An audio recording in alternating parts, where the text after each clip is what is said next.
एक जंगल में टूनी नाम की एक गरीब चिड़िया रहा करती थी। वो अपनी इकलौती बेटी से बहुत प्यार किया करती थी। फिर बरसात का मौसम शुरू हुआ तो तेज बरसात होने लगी। एक दिन छोटू तोती ने आकर टूनी से कहा, दोस्त, बरसात का मौसम शुरू हो गया है और तुम्हारा घर देखकर लगता है जैसे किसी भी समय ढह जाएगा। तेज बरसात हुई तो बाढ़ का सारा पानी तुम्हारे घर में घुस जाएगा। दोस्त, खाने पीने के ही यहाँ लाले पड़ चुके हैं। ऐसे में भला मैं अपने घर की मरम्मत कहाँ से कराऊंगी, कहाँ से पैसे लाऊंगी। मैंने कई पक्षियों के पास जाकर मदद मांगी, पर हर किसी ने मुंह पर ही दुबकार कर कहा कि वो मेरी मदद नहीं करना चाहते। इसीलिए अपने भाग्य का सारा बोझ मैं भगवान पर छोड़कर यहीं इसी घर में रह रही हूँ। तुम्हें और किसी के पास जाकर मदद मांगने की जरूरत क्या थी? तुम मेरे पास आ सकती थी ना, मैं तुम्हारी मदद कर देती। मुझे छोड़कर तुमने बाकियों से मदद क्यों मांगी? तुमने पहले ही बिना मांगे मेरी बहुत मदद की है। तुमसे और मदद मांगना मुझे अच्छा नहीं लग रहा था, इसीलिए मैंने तुमसे मदद नहीं मांगी। यूं हिचकते हुए टूनी ने कहा, ठीक है, कोई बात नहीं। लो, इतने पैसे रख लो, मेरे पास फिलहाल इतने ही है। इन पैसों से कम तुम एक कमरा ठीक कर लो, बाकी का हम बाद में देख लेंगे। ये कहकर छोटू तोती ने उसे कुछ पैसे दिए और वहाँ से चली गई। अरे छोटू तोती कितनी दयावान है। जैसे ही उसे पता चला मेरे पास पैसे नहीं, उसने अपने सारे पैसे मुझे दे दिए। ऐसा टूनी सोच ही रही थी कि आसमान में काले बादल छाने लगे। हे भगवान, लगता है जोरों की बारिश होने वाली है। मुझे अपनी बेटी को इससे बचाना होगा। घर की मरम्मत बाद में करवा सकती हूँ, सबसे पहले एक छाता लेकर आती हूँ। घर टपकने भी लगा तो कम से कम छाते के सहारे मैं अपनी बेटी को भीगने से बचाऊंगी। टूनी ने ये सोचकर तुरंत छाते वाले के दुकान पर गई और एक छाता खरीद कर लाई।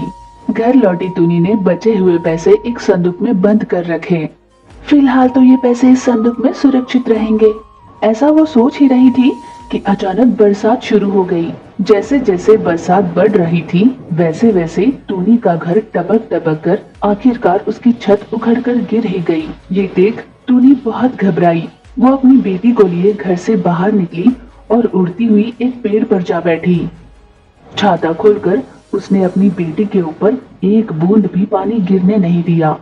फिर भी तेज ठंडी हवाएं चल रही थी, जिस वजह से टूनी की बेटी थर थर कांपने लगी। हे भगवान, ये कैसी दशा है। अपनी ही बेटी को मैं सुरक्षित नहीं रख पा रही। बीतते समय के साथ बरसात अपना उग्र रूप ले रही थी। उन दोनों की आंखों के सामने ही धीरे धीरे उनका घर ढह कर बह गया। चुपचाप खड़ी देखने के अलावा टूनी कुछ भी नहीं कर पा रही थी। इतने में टूनी की नजर उस बहते हुए संदूक पर पड़ी जिसमें टूनी ने छोटू के दिए हुए पैसे रखे थे। अरे ये क्या, मेरा संदूक पानी में बहते जा रहा है। इसमें छोटू के दिए हुए वो पैसे हैं जो उसने मेरे घर की मरम्मत के लिए दिए थे। मुझे किसी तरह इस संदूक को बहने से बचाना होगा। अगर मैंने ऐसा नहीं किया तो मेरी सहेली ने जो मेरी मदद की, मैं उसे भी नहीं बचा पाऊंगी। टूनी ने तुरंत वो छाता अपनी बेटी के हाथ में दिया और उड़ती हुई उस संदूक के पास गई। संदूक जिस ओर में बह रहा था टूनी भी उसी ओर जाने लगी, पर पानी का बहाव बहुत तेज था। टूनी उसमें बहते जा रही थी। वो लाख कोशिशों के बावजूद भी किसी किनारे पहुंच नहीं पा रही थी। अपनी माँ को यूं आंखों के सामने बहता देख उसकी बेटी ने भी पानी में छलांग लगाने की सोची। बेटा, तुम पानी में मत आना, मत आना बेटा, मत आना। यूं कहती कहती टूनी पानी में डूब गई।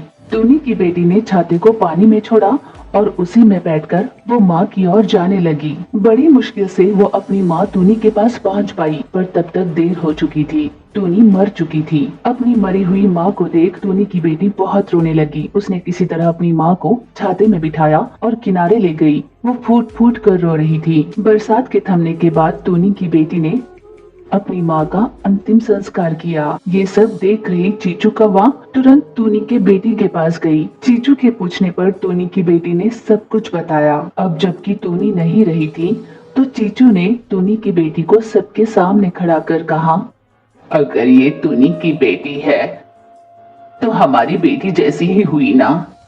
इसको पढ़ाने की जिम्मेदारी मैं लेती हूँ। वो जितना पढ़ना चाहती है वो उसकी मर्जी पर है। मैं उसकी सारी जरूरतें पूरी करूंगी। तुम्हें जब भी कुछ चाहिए हो मुझे बता देना। ठीक है, तो मैं टूनी की बेटी को अपनी गोद लेती हूँ। आज से टूनी की बेटी मेरी बेटी हुई। इस तरह जंगल की सभी पक्षियों ने टूनी की अच्छाई के कारण उसके ना रहते हुए भी उसकी बेटी को अपनाकर उसका हर तरह से ध्यान रखने लगे। टूनी का पति छाते का व्यापार किया करता था, पर उस व्यापार से उसे कुछ खास फायदा नहीं होता था। इसलिए इस छाते के व्यापार के अलावा आप दूसरा कोई व्यापार कर सकते हो ना?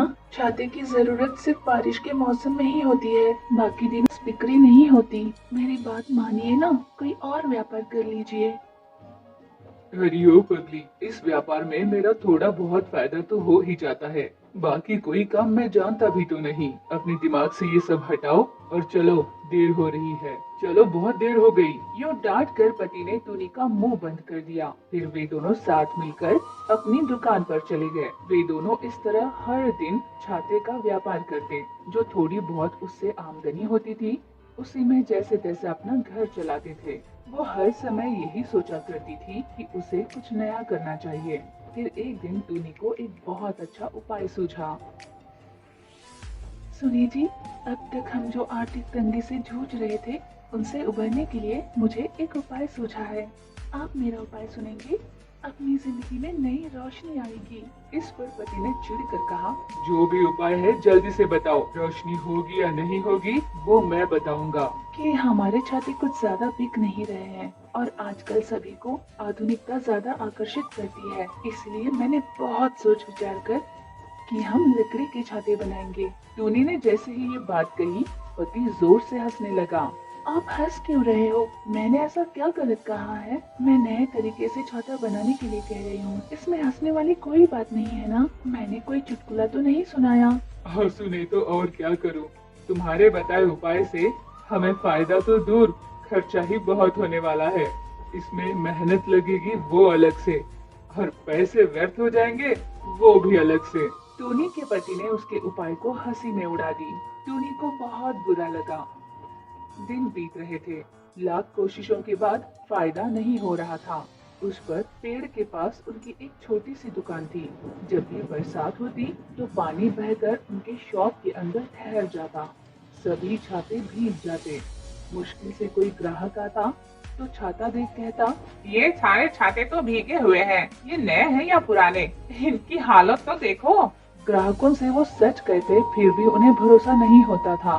तो कोई ग्राहक कहता, ये क्या है, मैं 2 दिन पहले ही आपके यहाँ से छाता खरीद कर ले गई थी। 2 दिन हुए ही थे कि ये फटने लग गया। बारिश तो दूर, तेज हवा चली तब भी टिक नहीं पाता। ये इतना पतला कपड़ा है इसका, मैं कुछ नहीं जानती।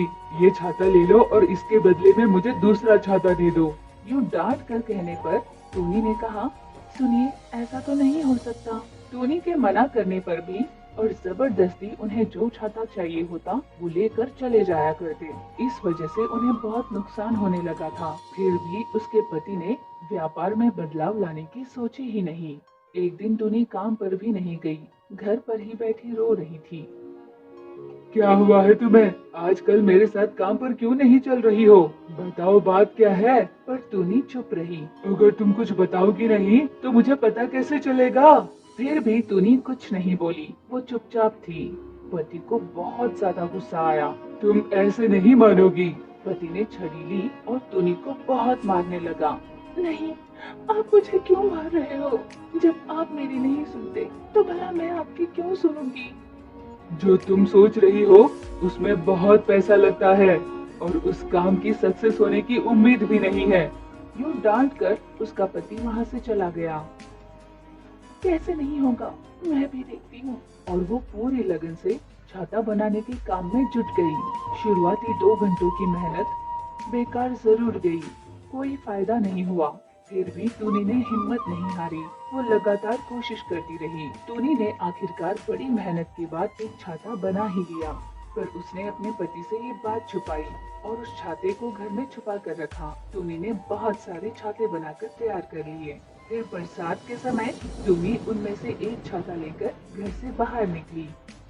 अरे वाह, ये तो बहुत ही बढ़िया छाता दिख रहा है, वो भी लकड़ी से बना।